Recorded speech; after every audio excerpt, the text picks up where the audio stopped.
Today's recap is about the latest drama currently airing, which is the most successful series in South Korea.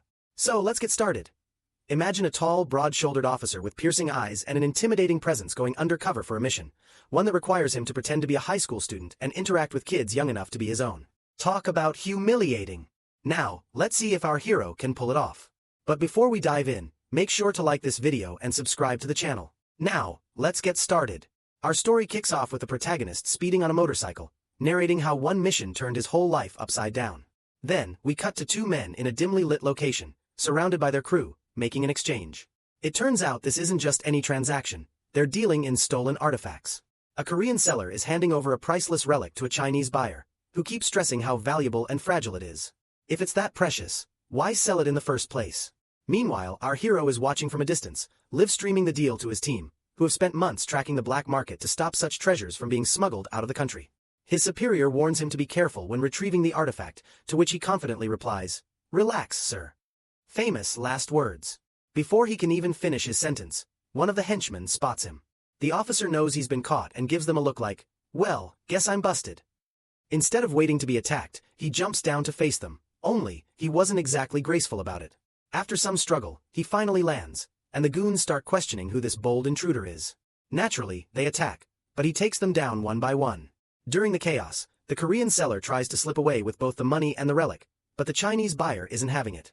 They grab each other, but out of nowhere, the translator swoops in, grabs the artifact, handcuffs the Chinese guy, and knocks out the Korean. With the relic now in his team's possession, our hero reassures his teammate, Jung, that their mission is almost complete. But just as his colleague attempts to flee with the artifact, the Korean seller catches up, knocks him down, and snatches the relic back. The officer immediately ditches the fight to chase him down, firing a warning shot in the air. His boss freaks out, yelling, "Are you insane?" Terrified the bullet might damage the artifact. But the officer is confident it won't, staying as cool as ever. The shot spooks the thief, but before he can surrender, one of his men picks him up in a getaway car. Our hero isn't about to let them escape. He keeps popping up from different angles, making the thief think he lost him, only for him to reappear like a nightmare. Then, in the most over-the-top move, he lands successfully, and despite their attempts to shake him off, he holds on, smashing the car's roof in the process. Running out of options, he removes his helmet and starts using it as a weapon. At this point, the Korean thief is completely freaked out. They wrestle over the relic, tugging it back and forth, until it almost falls out. Just in time, our hero snatches it. But before he can celebrate, the car crashes and flips over. The last thing he sees before the explosion is the relic flying through the air. His teammate arrives at the wreckage, devastated, assuming the worst. But then, out of the smoke, our hero emerges, holding both the relic and the unconscious thief over his shoulder. As for the getaway driver, well, the director didn't seem to care about his fate, so, probably not great. The team rejoices, celebrating their success, until they open the relic and realize something horrifying. Its hand is broken off, and inside the shattered piece, a bullet. But no one fired a shot at the relic. The entire team stares at the officer, who slowly pieces it together. The only bullet fired was his. It must have ricocheted off something and hit the relic. His face goes pale as he realizes he's doomed once the higher-ups find out. And sure enough, the next day, his boss is furious and wants him fired. His team defends him, arguing that he's one of their most skilled agents. The superior isn't convinced, calling them all failures. But then he presents them with an ultimatum. If they want to redeem themselves, they have to take on a new mission. That's when they receive the file. Later that night, the team gathers, still shaken by the day's events.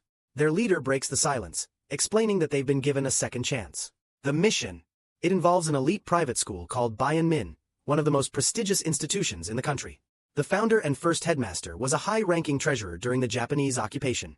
When Japan fell, he knew his country was doomed, so he secretly hoarded gold meant for the nation, worth over $800 million in today's value. He never got the chance to spend it, though. Independence came sooner than expected, and the new government started hunting him down. He took whatever gold he could carry and hid the rest. To this day, no one knows where it is. That is, until now. A reliable source has revealed a photograph of one of the missing gold bars. The mission: infiltrate the school, where high-ranking officials are suspected of smuggling the gold out of the country. A crucial source informed them that the treasure was hidden in the school, and the officials there were planning to smuggle it out of the country soon. If that happened, Korea would lose the gold once again. To prevent this, they decided to send someone undercover as a student to investigate. As soon as this was mentioned, the officer couldn't believe his ears. "Have you lost your mind?" he asked. His superior sighed. "I wish, kid. Unfortunately, the mission starts tomorrow. He immediately objected and suggested going undercover as a teacher instead. But his boss pointed out that it would be too suspicious. Someone might recognize you. He protested again. And you think no one will suspect me as a student? Not at all, his boss replied. You have a baby face. You could easily pass for a teenager. Look at your teammate over there. He's in his 20s but could pass for 40. That hit him hard. He was already against the mission, but after hearing that, he was even more reluctant. However, later that night, he overheard his team talking. They were worried about the squad falling apart but admitted they were nothing without him. If he got kicked out, the whole team would crumble. That weighed heavily on his mind. Meanwhile, our female lead was having a completely different night. She was partying hard, singing and dancing, all because it was her boss's birthday. Of course, he forced her to drink way too much, and by the end of the night, she was completely wasted. At one point, she clumsily grabbed onto his head, only to pull off his wig. That sobered her up real quick, and she ran out of there as fast as she could. She didn't go home though. Instead, she headed to her mother's small restaurant, where she continued drinking. While she was drowning her sorrows, she suddenly noticed our hero sitting alone, looking miserable. He had stayed behind after his team left, drinking in solitude. Just like us, she was completely mesmerized, wondering how someone that handsome could be sitting there alone. Her thoughts were interrupted when a group of rowdy young men tried to skip out on their bill by pretending to be students. They even accused her mother of serving alcohol to minors. That set her off, especially since she was a teacher herself. She confronted them, but they mocked her and even got a little too close for comfort. That's when our hero stepped in. He didn't just put them in their place, he made sure they paid their bill, too. At that moment, both she and her mother were completely starstruck. After they left, she turned to her mother and admitted that her heart was fluttering. Let's just say, her mother's response was a little too honest. Later that night, when our hero returned home, he found himself lost in thought. Seeing those guys at the restaurant reminded him of his school days. How his classmates were constantly bullied, how he was an orphan, and how no matter what happened to him, the teachers never cared. That memory pushed him to accept the mission. He wanted to keep his job and make his late father proud. The next morning, he called his team leader to inform him of his decision. His boss was beyond thrilled and immediately held a briefing. He filled them in on the school's headmistress, an incredibly powerful woman. As for the students, they were all from wealthy families, some even from the richest elite. Then there was the student council, or as they called themselves, the inner circle. Their influence was terrifying. They had more power than the teachers themselves, meaning our hero had to stay far away from them. To help him blend in, they created a fake identity for him as a small-town kid. That way, there'd be no chance of anyone recognizing him from his real background. He was also handed a glossary of Gen Z slang, but to him, it might as well have been a foreign language. Is this even Korean? He muttered. His boss told him he had to memorize it all to pass as a regular student.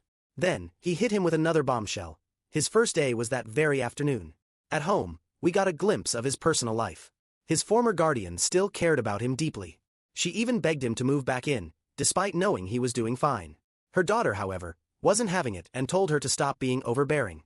Seizing the moment, her father casually dropped a huge revelation. Jung would be attending her school next week.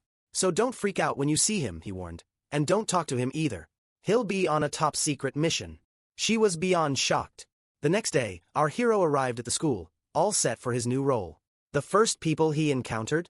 The inner circle. They immediately looked down on him just because he was standing near their leader. When he went to the teacher's lounge to check his class assignment, he spotted our female lead, terrified and hiding in a corner. Why? Because of what she had done to her boss a few nights ago. She tried to sneak past him, but he saw right through it and told her that she had already left. Relieved, she popped out of hiding and thanked him sincerely. She even introduced herself and showed him to his classroom. But as she got a better look at him, something clicked. He was the same guy she had been crushing on 2 nights ago while drinking. I knew it! She figured him out. Immediately, she grabbed him by the ear and started scolding him. So, you're actually a student? You made me think you were older. He breathed a sigh of relief. She was clueless. My bad, he said before making a quick escape. In class, we saw the school's social hierarchy in action. The girls all wanted to go on a summer trip with Yenna, the queen bee. But she only cared about convincing Yoon to join. However, when she heard the price of the trip, she was completely floored. Meanwhile, the school's usual bullies were at it again, picking on a classmate. That's when our female lead stepped in. She quickly introduced our hero to the class, and everyone was immediately captivated by his good looks. She then had him sit next to Dong, the poor kid getting bullied. Let's just say, things were about to get interesting. After that, he sat next to Dong, the boy being bullied, who was honestly really cute and kind to him. Meanwhile, Yoon was completely shocked and immediately texted him to meet after class. She had assumed he was a new teacher, but realizing he was actually a student was a huge surprise. Still, she made him promise not to mention anything about her personal struggles at school. He didn't understand why it mattered, but he agreed anyway. Back in class, he dozed off immediately. Sue leaned over, ready to wake him up and scold him, but when their eyes met, she froze. Yoon was convinced. At this rate, he was going to get exposed faster than a bad influencer on social media. Right after class, two girls approached him, clearly crushing on him. They asked him if they could follow him on Instagram. He had no clue what they were saying. So, he just blurted out something random, which made things even more awkward. He stared at them, completely flustered. Afterward, he asked his classmate about the words they had used, but she shrugged. Not my problem. Figure it out yourself. Annoyed, he ended the conversation, frustrated. His frustration grew even more when he looked around and saw students streaming live videos, filming TikToks, and fooling around. Everything about this place was chaotic. All he wanted was to finish this mission and go home as soon as possible. So, he left the building to walk around. That's when he noticed an abandoned building with a no entry sign. Of course, that didn't stop him. But when he checked inside, he realized the door was locked from the inside, and the electric meter was running. This place wasn't abandoned at all. Gotcha! His eyes lit up with excitement. Just then, he heard Dong's bullies harassing him again. It made him furious because it reminded him of his own past. But he held himself back. He couldn't risk ruining the mission. He was about to leave when he accidentally kicked some debris on the ground, making a noise. The bullies turned around. To cover for himself, he casually said, "Hey guys, could you tell me where the bathroom is?" They scoffed. "Are you serious, dude?" Then, they started bullying him instead. He narrowed his eyes at them, intimidating them for a second. But before he could make a move, he remembered his boss begging him to complete the mission successfully. So, he dropped the act and sighed. "Whatever you say, bosses." He ran off to get them what they asked for and even let them push him around. Dong was crushed. He had hoped this new guy would stand up to them. Meanwhile, Sue had exposed his secret to the other teachers. She told them that he had pretended to be an adult just 2 days ago and had been drinking. Now, the teachers were suspicious. They told her to keep an eye on him because he seemed like a troublemaker. She agreed, but deep down, she was disappointed. After all, she had been attracted to him, only to find out he was just another high schooler. Later that day, she went back to teach her class. It was her third class with them that day. Was she the only teacher for this subject? She told them to focus on her lecture, as if she were the most important person in the world. Then, she glanced at him in disgust before walking away. But he didn't care. Instead, he turned to Dong and tried to motivate him to stand up for himself. Dong scoffed. "Look who's talking. You didn't even fight back at the abandoned building." That caught his attention. He asked Dong for more details. Dong explained that the building was supposed to be demolished because the school had been renovated. Nobody was allowed inside. It was considered abandoned. This only confirmed what he suspected. There was something valuable inside. At the same time, the principal and director attended a funeral. The deceased man had always opposed the principal's decisions. Yet she showed up telling his wife, "Don't worry. I'll take care of his son at our school." It was all an act. Because later, when she spoke privately with the director, she smirked. "Finally. Now that he's gone, I can rest easy." Back at home, our guy reported his findings to his boss. The boss encouraged him to check it out. This could be the key to finishing the mission. So, he prepared himself and headed to the building that night. Breaking the lock was easy. He snuck inside, cautiously exploring the place. Eventually, he found the basement. He was about to step inside when, bam! A voice interrupted him. "This thing could blind you, you know?" He turned and saw a girl holding a flashlight like a weapon. She had a security badge on her sleeve. A school patrol officer. For a moment, he acted innocent. Then, he shoved her aside and ran. She was fast. She chased him down the hall until she accidentally crashed into a security guard. That was his chance. He slipped away. She was furious. Meanwhile, he was just as annoyed. Where the hell did she even come from? Later, she told her mom about what happened. Her mom got worried, but the girl was still frustrated. If I had caught him, they might have offered her a full-time position, sparing her from dealing with her annoying boss. That's why she secretly hopes he'll show up again. Later, she heads home, completely unaware that he has just moved into the apartment right across from hers. They don't run into each other. Just a near miss. Turns out, the place he's staying in for the mission is right in front of her old house. The next day at school, the The principal informs the director about what happened at the abandoned building. They realize that Sue was the one who saw the intruder, and she becomes certain that the boy will return. When he does, they'll make sure to catch him. At the same time, our guy is struggling with schoolwork. As if that wasn't enough, the bullies grab him by the collar and hand him a phone, telling him to play a specific game and reach a high level. He tells them he doesn't know the game, but they don't care. That's not our problem, dude. Figure it out. Dong offers to teach him, but he scoffs. Teach me? Do I look like an idiot to you? Like I'd actually listen to them. Without wasting any time, he heads to the rooftop and calls his tech-savvy friend, asking her to hack the game and boost his level. She sighs. Look, I get it. The mission's important and all, but I'm not hacking it. Figure it out yourself. As usual, Yoon shows up to mock him, but then she gives him a serious warning. He'd better stay away from the leader of the bullies. His father isn't just some random guy with connections. He was also on the student council. She even revealed that she was on the council too. This shocked him because he knew her family's financial and social status didn't really match up with that. She just shrugged and said she got in, and that was that. Then, she left. Meanwhile at work, Sue was, yet again, getting scolded by her boss. He handed her a stack of files to review, and later, while venting to her coworkers, she sighed, "So this is what workplace harassment feels like, huh?" One of them joked, "Maybe he's still holding a grudge over that wig incident." She laughed and admitted, "Yeah, fair enough I guess." Suddenly, her boss appeared out of nowhere, startling her so much that she accidentally spilled her coffee all over his shirt. At that moment, she was 100% sure she was going to be fired before even getting a permanent position. Later, she went to teach her class and noticed that Dong was missing. When she asked about him, the bullies smirked and said he left early. That confused her. He hadn't asked for permission. Meanwhile, our guy was actually busy trying to beat the game level the bullies had challenged him to. While playing, he suddenly saw the principal sneaking into that old, supposedly abandoned building. Curious, he tried to follow him, but security stopped him immediately. The guard told him, "Listen, kid, do yourself a favor and stay out of trouble. You're new here, so you don't know, but no one's allowed in there." He acted innocent and pretended he had no idea. Just as he was about to leave, he heard a noise coming from a trash bin. Rushing over, he opened it to find Dong tied up inside. The sight made his blood boil. Of course he helped him out, but before they could talk, Sue appeared and saw Dong looking completely disheveled. She immediately asked him what happened and who did this to him, but Dong just muttered that he tripped and walked away. This made her even more suspicious of our guy. She pulled him aside and straight up confronted him, asking if he had bullied Dong. He, of course, denied it. Still, she was convinced something was off. Then, when she looked into his eyes, a memory hit her. He looked just like the guy she had chased the other night. Instinctively, she reached out to cover the rest of his face with her hands, trying to confirm it. He was startled, like, "What the hell are you doing?" As he tried to escape her grip, she lost her balance and fell hard because of him. Furious, she immediately hit him and declared, "You're officially under surveillance from now on." He really wanted to tell her to get lost, but instead, he just grumbled and walked away.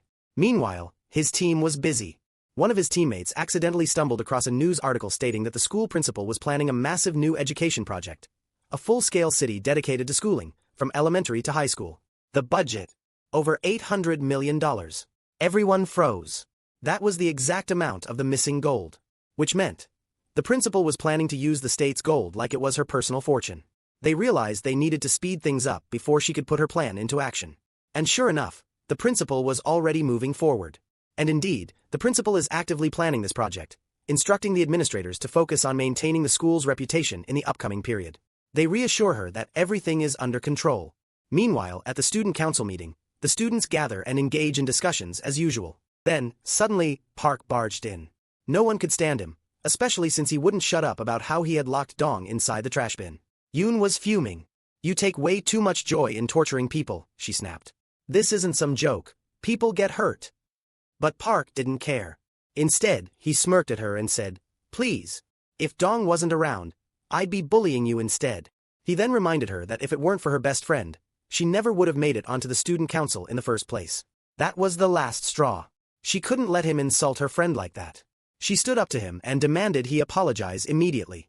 When he refused, she crossed her arms and smirked. "Fine," she said. "Guess I'll just have my mom strip your dad of his position in Congress." Instantly, Park turned pale. Like a dog with its tail between its legs, he apologized on the spot. Later, Yoon thanked her friend, but the girl just shrugged and said, "Don't comment on things next time. I'm the only one who gets to speak." Yoon just nodded and let it go. Meanwhile, our guy saw Dong sitting alone again, and for some reason, he felt bad for him. He decided to sit next to him, and soon enough, the conversation turned to the abandoned building. Dong hesitated but eventually admitted that he had snuck in there before. Our guy tried to press for details, but before he could get anything useful, Dong took the chance to invite him to lunch. So they went to the cafeteria together. Over lunch, Dong told him about a rumor that the building was cursed.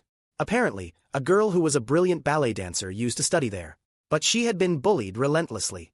Her classmates used to bully her so badly that one day, they chased her down, trying to hit her. In her panic, she ran into the street and got hit by a car. The accident left her permanently disabled. She lost her legs. Her entire dream was shattered. Devastated, she decided to end her life in the very place where it all began. When the other girls saw her lifeless body, they were shocked. But instead of remorse, they wanted to cover up their cruelty. So, they hid her body beneath the building to make sure no one ever found out they were the ones who had bullied her. One night, a security guard patrolling the area claimed he saw her ghost. Ever since then, the building has been abandoned. Our guy tried his best to act like he wasn't paying attention and didn't believe the story, but it was obvious he was freaked out. Sensing this, Dong decided to scare him even more by showing him a video. In the footage, a shadowy figure could be seen inside one of the rooms. At first, he was terrified, but then he focused on the screen and noticed something. The door in the video had a passcode lock. That had to be the room where the gold was hidden. It was too obvious. Just as Dong was about to tell him more eerie stories about the place, the bullies showed up. They had one goal: to torment Dong. At the same time, Sue was talking to a colleague, expressing her suspicion that our guy was bullying Dong. Meanwhile, Dong was dealing with Park's gang, who were taking things to a whole new level. One of them even spat in his food and mockingly said, "There you go, sweet rice and honey. Enjoy, buddy." Poor Dong was actually about to eat it, but our guy stopped him. So, he didn't. Of course, the bullies didn't let it slide. Park sneered.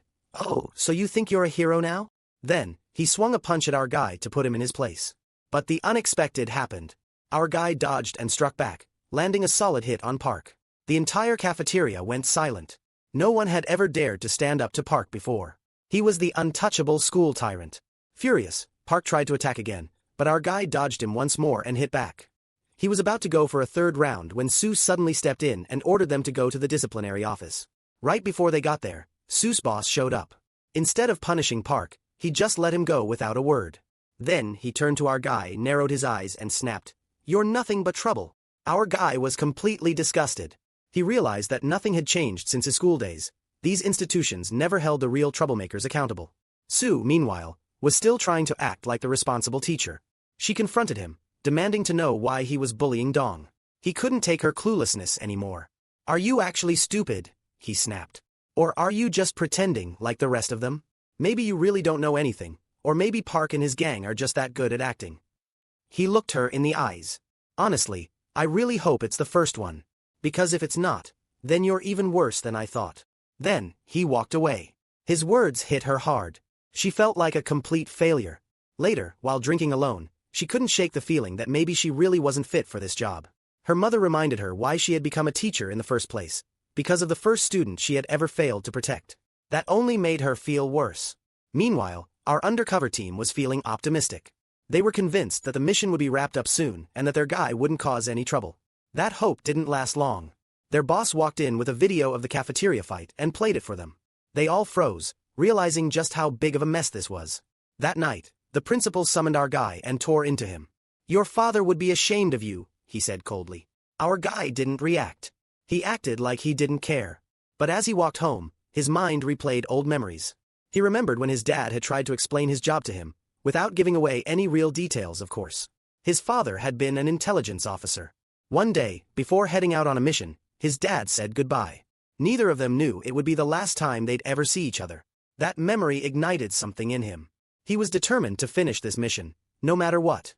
So, he went straight back to the school. By chance, he spotted Dong sneaking into the abandoned building. Curious, he followed him. Dong snapped, "Seriously? Just leave, man." Of course, our guy didn't leave. He kept following him. Annoyed, Dong gave up and went inside. As soon as they entered, something moved in the shadows. Without warning, an object was thrown at them, and someone bolted away. Our guy's instincts kicked in. He quickly shielded Dong, then took off after the figure. But whoever it was managed to escape. Frustrated but not deterred, he went back to his original plan, unlocking the door from the video. The moment he got inside, he found the room covered in old newspaper clippings and articles, all about the missing gold. He immediately called his boss. "This mission just got a whole lot more complicated," he said. "The principal is looking for the gold herself." His boss was stunned. At the same time, Dong was in the ballet room, and he had just seen something that left him speechless. When our guy went to get him, Dong didn't say a word. He just motioned for him to come closer. That's when they saw it. A skeletal foot, half buried in the floor, partially decomposed. So the rumors weren't just rumors. And to make things worse, there was a camera in the locked room. And it had caught everything. The principal herself had just seen our guy on the footage. But the real shocker? That skeleton. It wasn't real. Jong found a key among the scattered objects and quickly hid it before the principal arrived. When she did, they showed her the skeleton, explaining that they were only there because of the ghost stories. She told them to leave immediately, and they complied. As soon as they were out, Jong rushed to his team and showed them the key.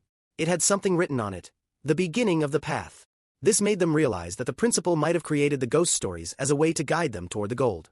Jong's superior ordered them to gather all the ghost stories as quickly as possible so they could find the gold faster. The problem was, the principal was smart, too. She had come to the same conclusion and was already working to uncover the next part of the story. Jong learned that the second ghost story was connected to the large clock in the library. So, he decided to check it out that night. Meanwhile, Sue received a call from Dong's grandmother, asking about her missing ID card.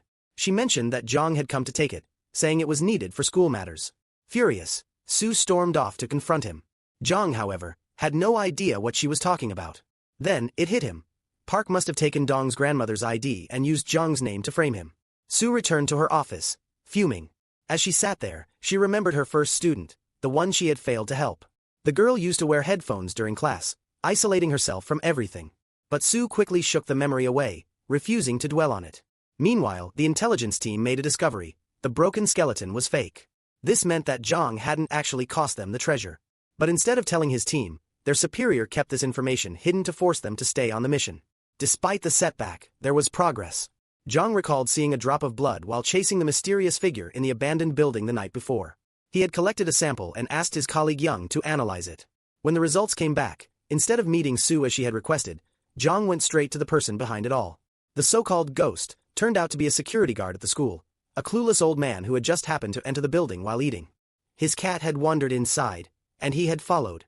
That's when he saw the skeleton prop, freaked out, dropped his things and ran. Dong had been the one who captured him on video. In the end, the security guard knew nothing about the gold or the mystery behind the ghost stories. Jong left, slightly disappointed but still determined. When he returned to his team, he found out they had rented a restaurant near the school just to stay close to him. He couldn't help but find it ridiculous, like something straight out of a drama. Meanwhile, on her way home, Sue witnessed Park dragging Dong forcefully. Curious, she followed them. Dong had found out about his grandmother's stolen ID and demanded it back from Park. Park, of course, wasn't going to make it easy for him. He threw the ID on the ground and sneered. "Go on. Pick it up." The moment Dong bent down, Park raised his foot, aiming to crush Dong's hand. He knew that Dong wanted to become a writer, and he was determined to destroy his hands.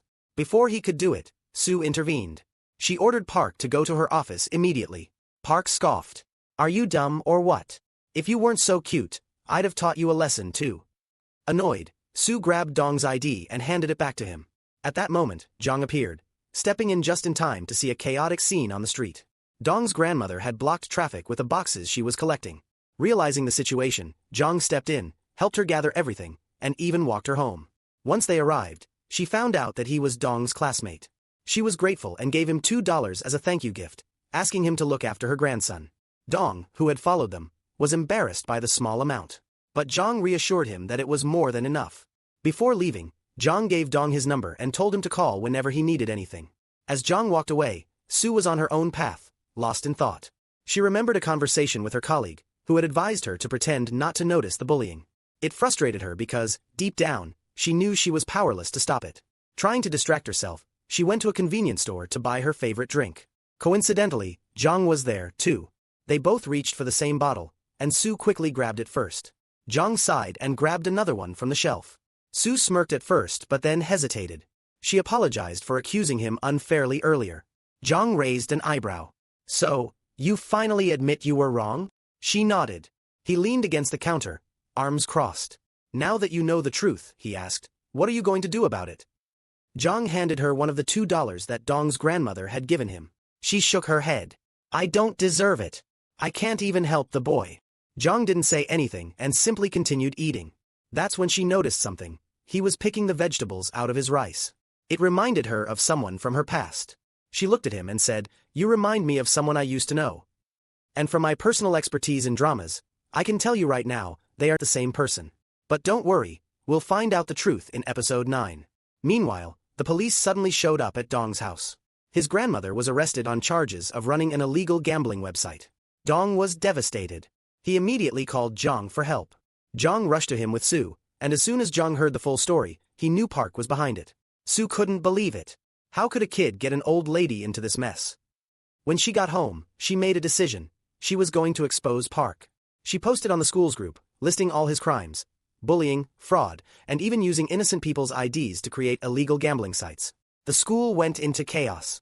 Everyone was thrilled to see Park finally getting what he deserved. However, Sue's boss became suspicious. To clear herself, she put on a dramatic act, pretending to be outraged about the leak. Who is the traitor who dared to expose a student like this? Her performance worked. The principal calmed her down instead of accusing her. Of course, her close friends knew the truth. That night, Zhang snuck into the school and tried to open the clock with the key. Just as he was about to succeed, the principal caught him. He quickly hid the key. Instead of confronting him directly, she spoke in riddles, making him uneasy. Something about her made him feel on edge. Meanwhile, Dong faced a shocking betrayal. When his classmates confronted him about the bullying, he denied it. Not only that, he claimed that the real bully was Zhang. Sue was stunned. Why are you lying? That night, Zhang was waiting for him. With complete calmness, he asked, Why did you do it? When he found out that Dong had been threatened, Zhang wasn't angry. He simply said, You're just another victim. Then he walked away, determined to fix things. The next morning, a school-wide announcement was made. Zhang was officially under investigation for school violence.